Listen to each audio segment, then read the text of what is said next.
दोस्तों, मैं सुधीर त्रिपाठी आप लोगों का भीके स्टडी परिवार में स्वागत करता हूं। चलिए हम लोग आगे क्लास देखते हैं। कल मैंने आप लोगों को एक क्वेश्चन दिया हुआ था, चलिए उसको देखिए। आप लोगों ने उसका आंसर भी किया कमेंट में। देखिए क्या क्वेश्चन था इसमें। एक दुकानदार कुछ वस्तुएं खरीदता है, वह उन वस्तुओं का 3/4 हिस्सा 20% लाभ पर बेचता है और शेष बची हुई वस्तुओं को क्रय मूल्य पर बेचता है। तो बताइए कि सभी वस्तुओं पर कितने प्रतिशत का लाभ होगा। चलिए देखिए, इस क्वेश्चन में ये बोला गया है कि 3/4 हिस्सा 20% लाभ पर बेचता है। इसका मतलब क्या हुआ? इसका मतलब ये हुआ 3/4 हिस्सा, यानी कि अगर टोटल उसके पास 4 वस्तुएं हैं, इसका मतलब वह 3 वस्तुएं कितने परसेंट लाभ पर बेचेगा? 20%। तो आप एक चीज बताइए, अगर कुल मिला के उसके पास 4 वस्तु है, 3 को तो बेच दिया उसने 20% लाभ पर, इसका मतलब शेष बची कितनी वस्तुएं हैं? 1 वस्तु बची हुई है।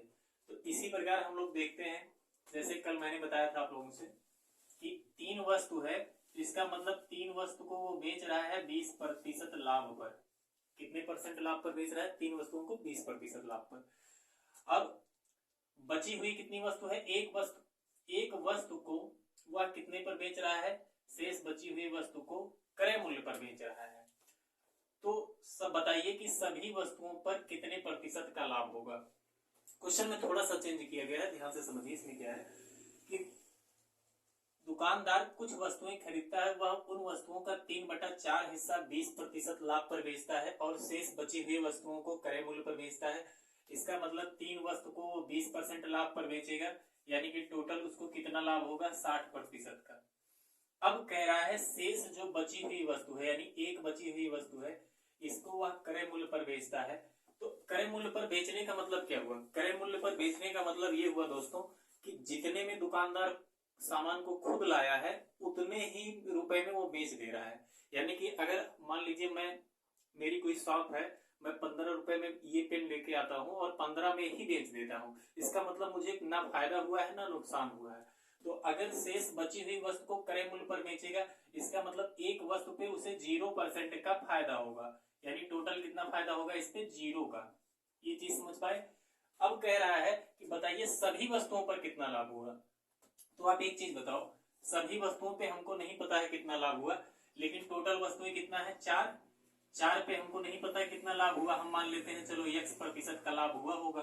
अब आप एक चीज बताओ, 3 वस्तु पे 60% का लाभ हुआ, एक पे कुछ नहीं हुआ, यानी टोटल ओवरऑल उसको कितने परसेंट का लाभ हुआ है? 60% का। ये पॉइंट आप समझ पाए? 3 पे उसको 60% का लाभ हुआ था, एक पे तो उसको कोई फायदा और नुकसान हुआ नहीं, इसका मतलब 0%। इसका मतलब हम कह सकते हैं कि 3 और 4, ये 3 1 4, यानी 4 वस्तुओं पे उसे टोटल मिला के कितने परसेंट का फायदा हुआ? 60% का। तो 4 वस्तु पे अगर उसको 60% का फायदा हुआ, तो इसका मतलब जब हम इसको सॉल्व करेंगे तो एक वस्तु पे उसको पता चल जाएगा, यानी कि टोटल 4 से इसको काटोगे तो यानी कि 15% आ गया, यानी x का मान कितना निकल के आ गया आपका आंसर? 15%। ये आपका आंसर हो गया। यानी तो बताया इसमें क्वेश्चन क्या पूछा था कि सभी वस्तुओं पर कितने प्रतिशत का लाभ होगा, तो यानी सभी वस्तुओं पर उसे कितने प्रतिशत का ओवरऑल लाभ हुआ? 15% का। यानी 4 वस्तुओं पे कितना लाभ हो जाएगा? 15 15 15 करके, यानी आंसर आपका कितना निकल जाएगा यहाँ पे? 15% का। चलिए हम लोग अगले क्वेश्चन की तरफ चलते हैं। अगला क्वेश्चन, चलिए दोस्तों हम लोग अगले क्वेश्चन पे आते हैं। ये आपका एसएससी सीजीएल प्री में आया हुआ क्वेश्चन है। देखिए एक बार इसमें क्या कहा गया है, ये 2 धनात्मक संख्याएं हैं, इनका जो अंतर आता है वो 1020 है। यदि बड़ी संख्या का 7.6% छोटी संख्या के 12.4% है या के बराबर है, या हम इसको यहाँ पे लिख सकते हैं के बराबर है, के बराबर है, तो दोनों संख्याओं का योगफल बताओ। तो दोनों संख्याओं का योगफल बताओ।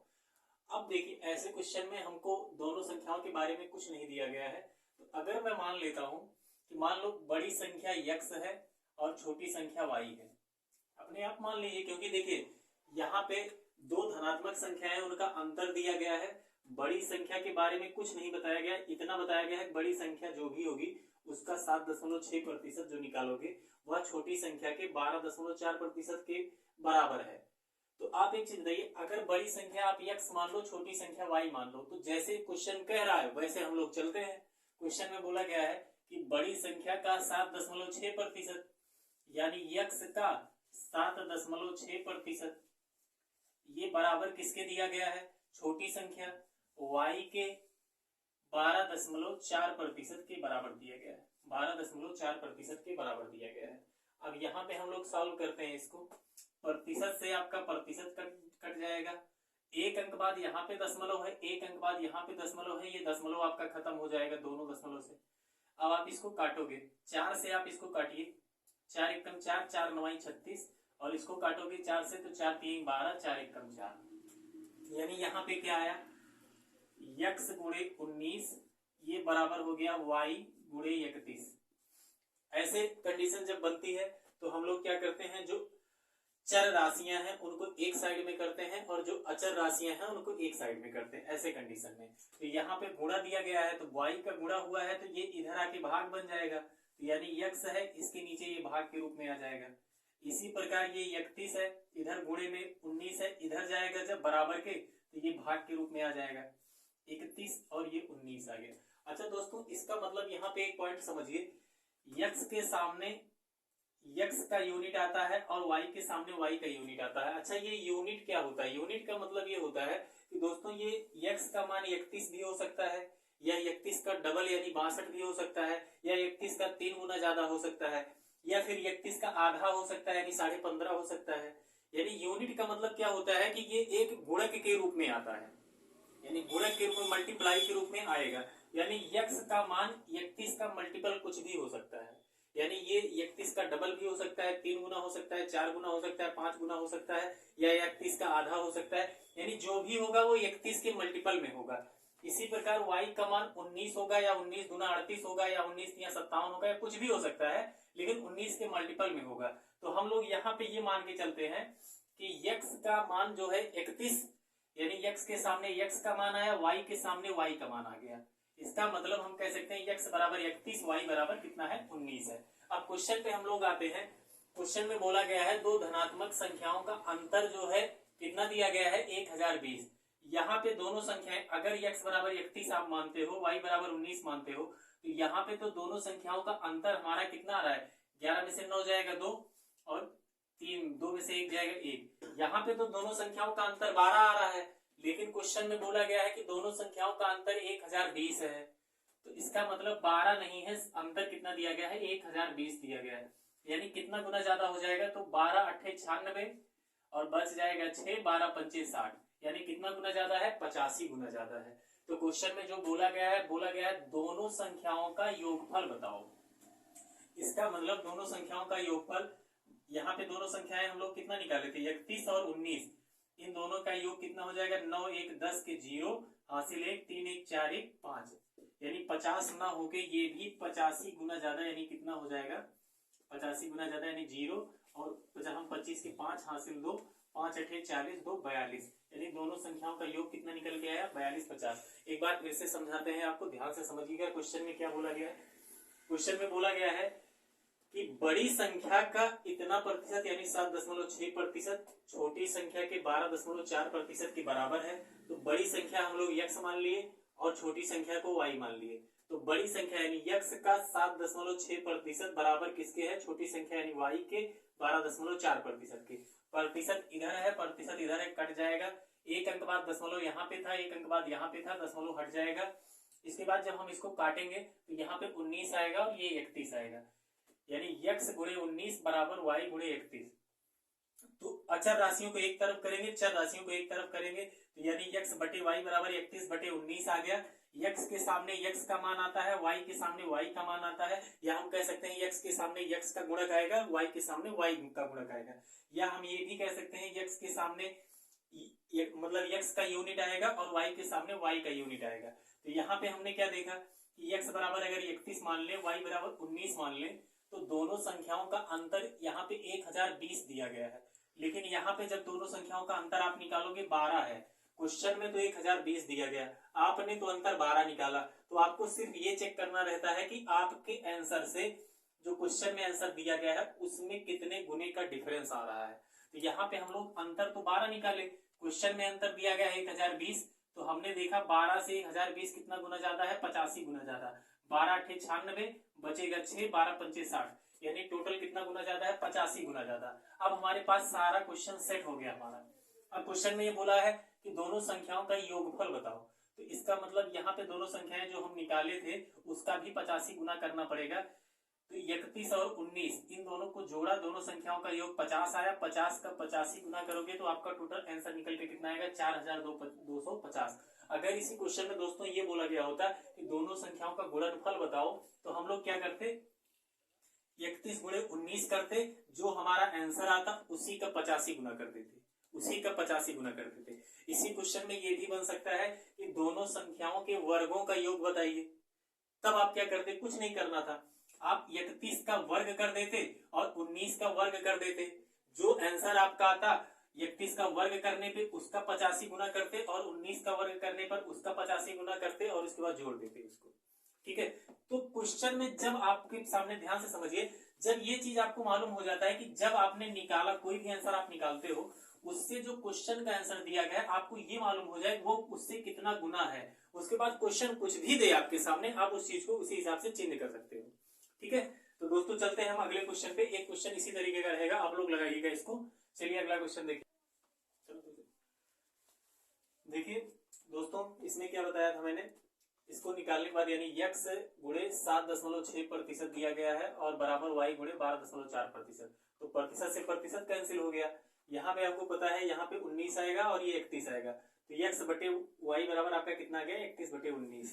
क्वेश्चन के हिसाब से आप देखिए कि जब बोला गया है कि दोनों संख्याओं का अंतर आपका 1020 आता है, तो यानी कि 31 और 19 का अंतर कितना आया, 12 आया। लेकिन क्वेश्चन में बोला गया है 12 नहीं है, अंतर कितना दिया गया है, 1020 दिया गया है, यानी 12 से कितना गुना ज्यादा हो जाएगा, 85 गुना ज्यादा। तो इसका मतलब दोनों संख्याओं का योग कितना होगा, 31 प्लस 19 यानी 50 ना होके ये भी 85 गुना हो जाएगा आपका 4250। ठीक है, इसी प्रकार देखिए दोस्तों, क्वेश्चन में कुछ भी बना के पूछ सकता है। यहाँ पे योगफल पूछा है, आपसे गुणनफल पूछ सकता है, आपसे गुणनफल भी पूछ सकता है, या आपसे ये भी पूछ सकता है कि व्युत्क्रमों का योग बताइए, व्युत्क्रमों का योग बताइए। तो अगर व्युत्क्रम का योग पूछेगा, क्या करना है आपका, ये भी पूछ सकता है आपका कि संख्याओं के वर्गों का योग बताइए, यानी आपसे यहाँ पे क्वेश्चन ये भी पूछ सकता है कि संख्याओं के वर्गों का योग बताइए, संख्याओं के वर्गों का योग बताइए। ठीक, तो क्वेश्चन कुछ भी बना सकता है। आपसे तो ये पूछा गया योगफल बताइए, तो आपने सिंपल सा किया, 31 प्लस 19 यानी 50, 50 का 85 गुना यानी कितना हो जाएगा, 4250। अगर दोस्तों आपसे पूछता कि आप बताइए गुणनफल बताइए दोनों संख्याओं का, तो आप एक चीज बताइए, यहाँ पे हम लोगों ने क्या निकाला कि दोनों संख्याओं का अंतर 12 था, 12 से 85 गुना यानी कितना आएगा, 1020। तो दोनों संख्याओं का आपसे गुणनफल पूछेगा, तो पहली संख्या यानी x बराबर 31 ना होके ये कितना हो जाएगा, 31 से 85 गुना ज्यादा, यानी कुछ ना कुछ मान निकल के आएगा 31 से 85 गुना। इसी प्रकार 19, ये भी 19 ना होके यानी कितना निकल के आएगा, 85 गुना ज्यादा निकल के आएगा। तो आप एक चीज बताइए, आपकी संख्या पहली वाली ये आ गई और दूसरी वाली संख्या ये आ गई। अब पूछा है कि दोनों संख्याओं का गुणनफल बताइए, तो जो इसका आंसर यहाँ पे निकल के आएगा इन दोनों का, इन दोनों को आपको क्या कर देना है, गुणा करा देना है। इसी प्रकार दोस्तों अगर आपसे पूछता व्युत्क्रमों का योग बताइए, तो दोनों संख्या आपने निकाला, पहली संख्या आपकी कितना हो जाएगी, 31 गुणे 85 और दूसरी संख्या आपकी कितनी निकल के आएगी, 19 गुणे 85। तो इसका व्युत्क्रम करके योग करना है। तो व्युत्क्रम का मतलब क्या होता है दोस्तों, उल्टा होता है। यानी आप क्या करोगे इसमें, 1 बटे पहली संख्या आपकी कितना निकल के आई थी, 31 गुणे 85 और इसका योग करना है, यानी दूसरी संख्या आपकी कितना निकल के आई थी, 19 गुणे 85, 19 गुणे 85। यही आप सॉल्व करोगे तो आपका आंसर निकल के आएगा क्या, व्युत्क्रमों का योग।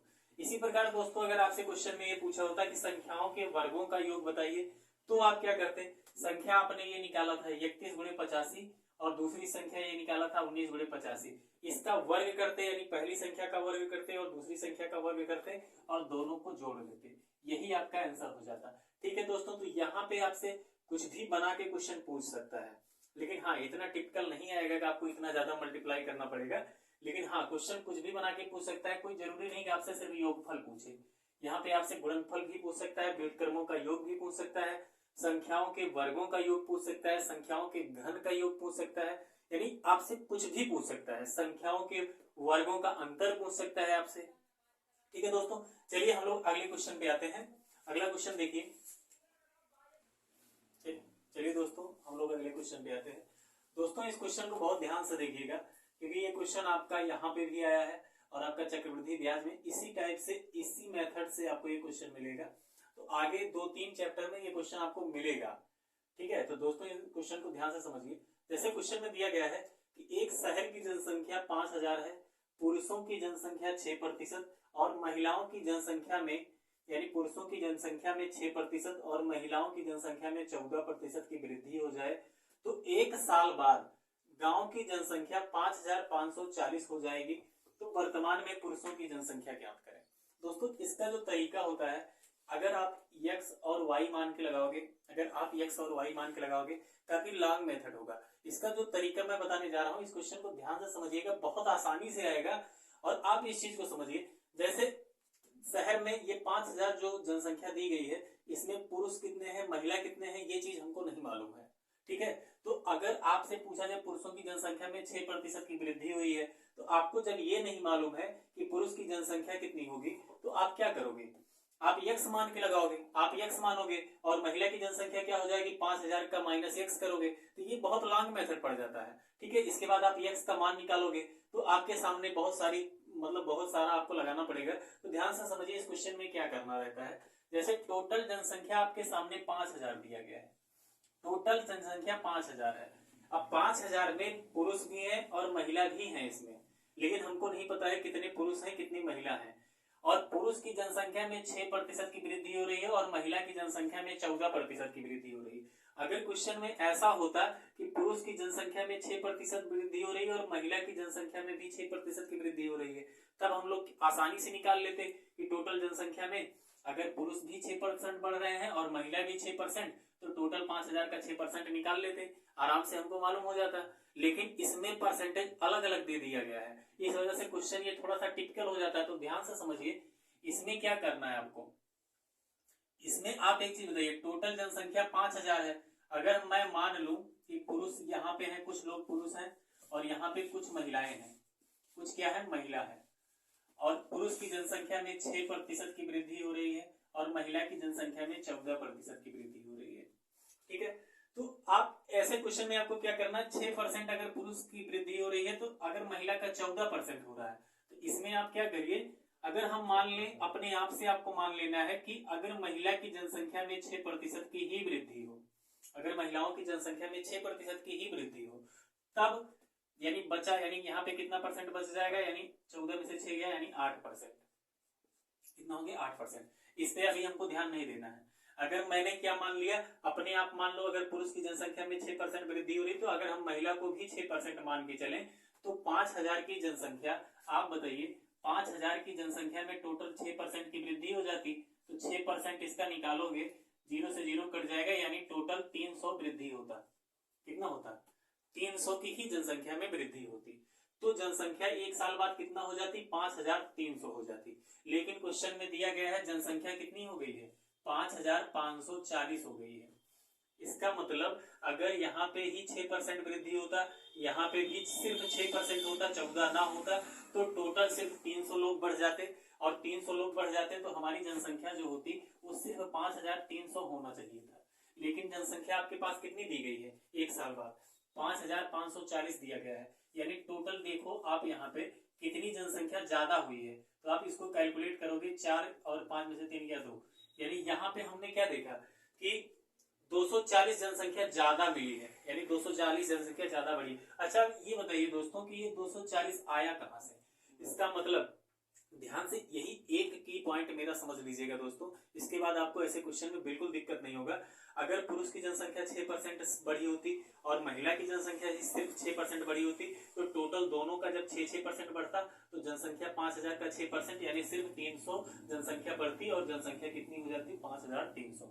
लेकिन जनसंख्या बढ़ी है 5540, यानी 240 लोग अतिरिक्त बढ़े हैं। अच्छा ये 240 लोग अतिरिक्त क्यों बढ़े हैं, क्योंकि ये महिला का जो 8% ज्यादा है, इसी वजह से ये 240 लोग आए हैं। यही पॉइंट आपको समझना है, ये 240 लोग ज्यादा क्यों हुए, क्योंकि ये जो अगर 6% होता तो इतना ही मिलता आपको, लेकिन ये 8% की वजह से 240 लोग आ गए। इसका मतलब हम कह सकते हैं कि महिला जितनी भी महिला हैं, इनका जो 8% है 8% है, ये बराबर आपके किसके हो जाएगा 240 के।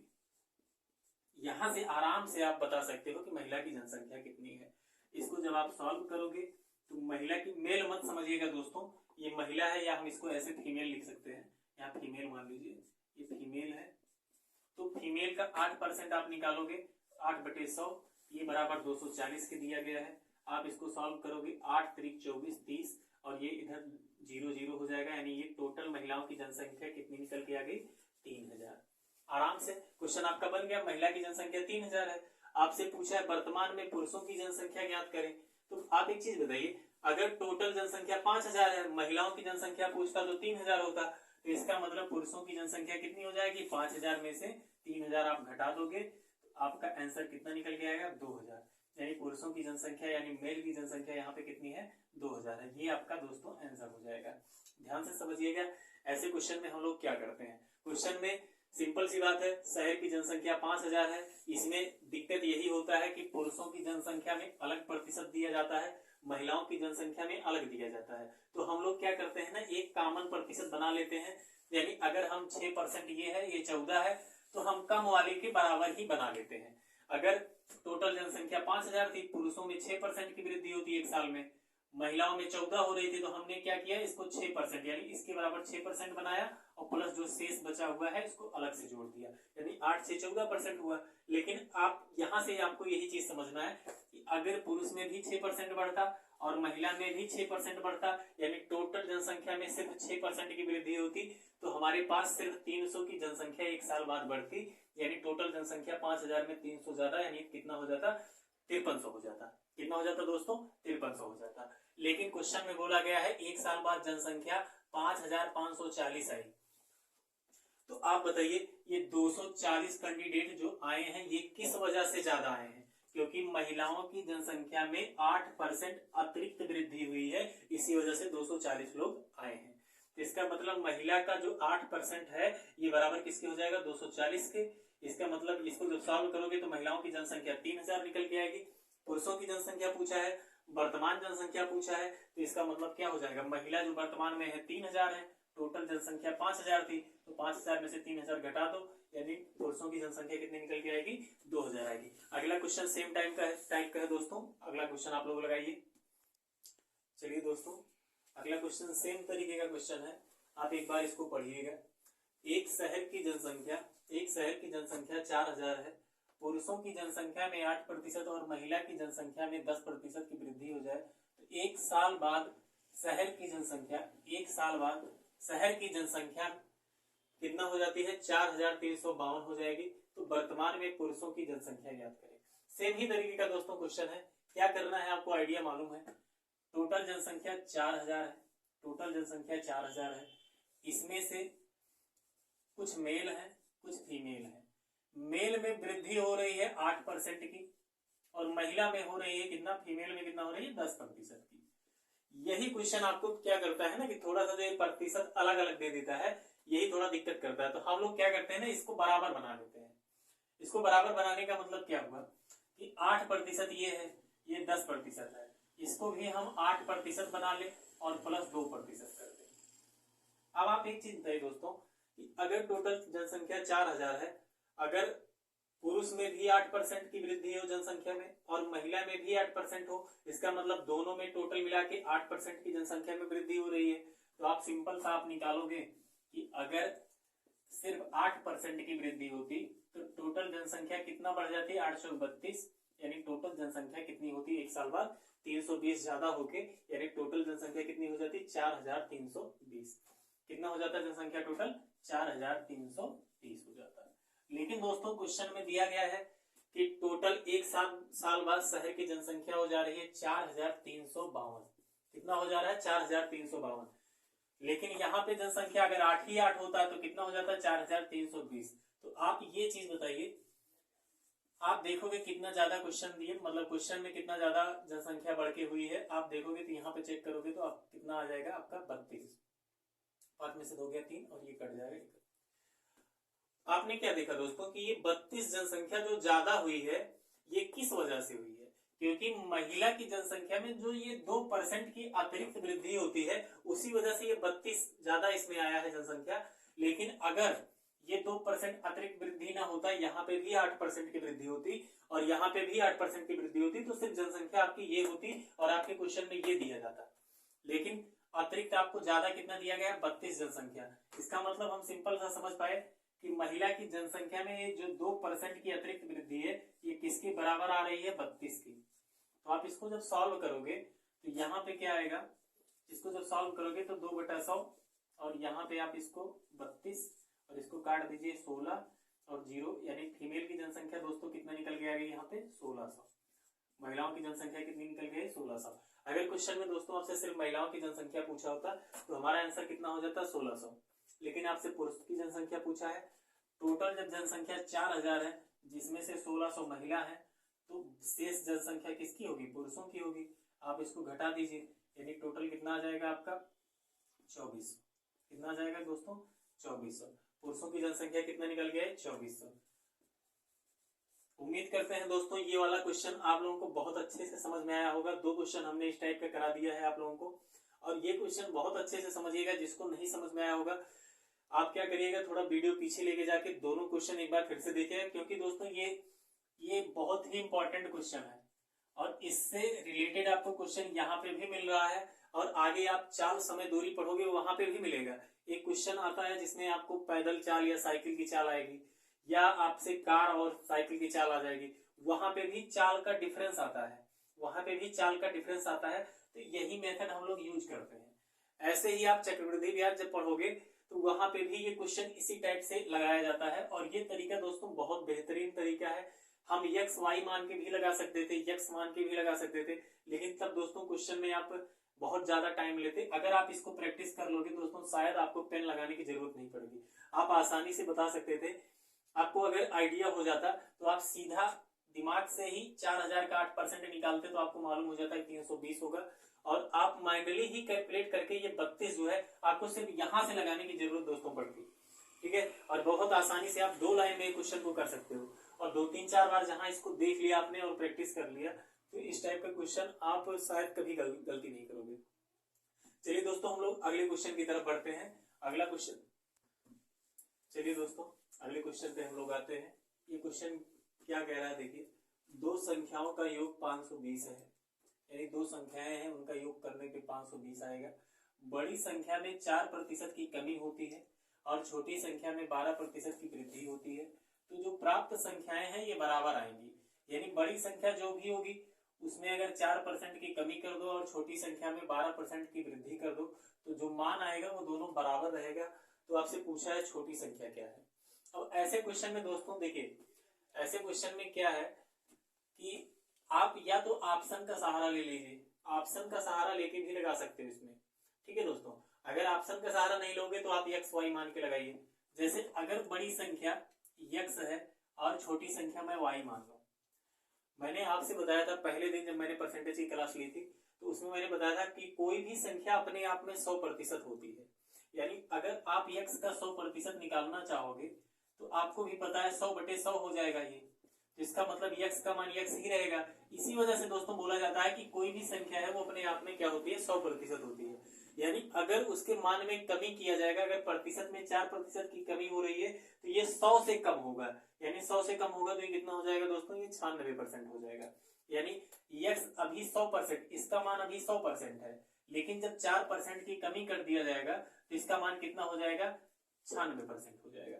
इसी प्रकार दोस्तों ये भी अपने आप में 100% है, लेकिन अगर इसके मान में 12% की वृद्धि कर दिया जाए तो 100 में जुड़ के यानी ये कितना हो जाएगा दोस्तों, 112% हो जाएगा। और क्वेश्चन में कहा है जब इसमें कमी किया जाता है इसमें वृद्धि किया जाता है तो दोनों मान बराबर हो जाते हैं। ये क्वेश्चन हम यहाँ से सॉल्व करेंगे। प्रतिशत से आपका प्रतिशत कैंसिल हो जाएगा, आप इसको काटोगे 4 से काटिए, 4 दूनी 8 और 4 चौक 16, और इसको काटिए 4 दूनी 8 और ये आपका हो जाएगा 4 अठे 32। इसको फिर काट दीजिए 4 से, 4 छक 24, 4 सते 28। यानी यहाँ पे दोस्तों क्या आया, x गुणे 6 बराबर आपका कितना आ गया दोस्तों, y गुणे 7। ठीक, अभी मैंने दोस्तों आपसे बताया था कि अगर गुणा किया गया है इधर जाएगा भाग होगा और इधर गुणा है इधर आएगा भाग होगा। ऐसे जब भी कंडीशन बनती है दोस्तों तो इसमें चर राशियां अलग कर दीजिए और अचर राशियां अलग कर दीजिए। तो यहाँ पे x है तो ये y का गुणा हुआ है तो इधर आएगा तो ये भाग में चला जाएगा। इधर 7 है, इधर 6 का गुणा हुआ है तो ये 6 भाग में चला जाएगा। यहाँ पे x बराबर कितना आया, x का मान कितना आया 7 आया और y का मान कितना आया 6 आया। दोस्तों ये एग्जैक्ट मान नहीं होता, मैं मान बोल रहा हूँ लेकिन एग्जैक्ट मान नहीं होता है। ये x का मान हम कह सकते हैं 7 यूनिट आया और y का मान कितना आया 6 यूनिट आया। अब क्वेश्चन के हिसाब से आप लगा दीजिए आराम से। दो संख्याओं का योग 520 है, हमने देखा x का मान कितना आया 7 आया है, y का मान 6 आया है। इन दोनों का जब हम योग करते हैं तो 13 आता है, लेकिन क्वेश्चन में बोला गया है योग करने पे 520 आना चाहिए। कितना आना चाहिए 520, यानी कितना गुना ज्यादा 13 चौका 52 यानी 40 गुना ज्यादा। अब अगर आपसे कुछ भी पूछा है नहीं तो प्राप्त संख्याओं बराबर है तो छोटी संख्या होती है। तो दोस्तों छोटी संख्या क्या थी 6 थी, तो 6 ना होके ये भी 40 गुना ज्यादा यानी कितना हो जाएगा 6 चौक 24 यानी कितना हो जाएगा दोस्तों 240 हो जाएगा। अगर आपसे बड़ी संख्या पूछा होता दोस्तों तो इसमें क्या करते 7 का हम 40 गुना कर देते, यानी हमारी कितनी हो जाती संख्या बड़ी वाली 7 चौक 28 यानी कितना हो जाता 280 हो जाता है। ठीक है, आप इस तरीके से क्वेश्चन लगाइएगा। चलिए दोस्तों, जय हिंद जय भारत। कल की क्लास आपकी इसी टाइम से शुरू होगी। आप लोग आइएगा, ज्यादा से ज्यादा चैनल को शेयर करिए और लाइक करिए और अपने दोस्तों को। जय हिंद दोस्तों, कल हम लोग दोबारा यहीं पे मिलेंगे, तो आप लोग क्वेश्चन लगाइएगा। जैसे क्वेश्चन जिस टाइप का मैंने बताया है ऐसे क्वेश्चन आप लगाइएगा और जिस दिन ये चैप्टर कंप्लीट हो जाएगा आप लोगों को पूरा पीडीएफ, जितने भी टाइप का मैं क्वेश्चन कराऊंगा आप लोगों को पीडीएफ हमारे टेलीग्राम चैनल पे मिल जाएगी। और दोस्तों इस चैनल को ज्यादा से ज्यादा शेयर करिए और सब्सक्राइब करवाइए अपने दोस्तों को, ठीक है, ताकि हम लोगों का भी मोटिवेशन बढ़ता रहे और हम लोग अच्छे से अच्छे कंटेंट लाके आप लोगों को यहाँ पे सॉल्व करवाएं। ठीक है, जय हिंद दोस्तों।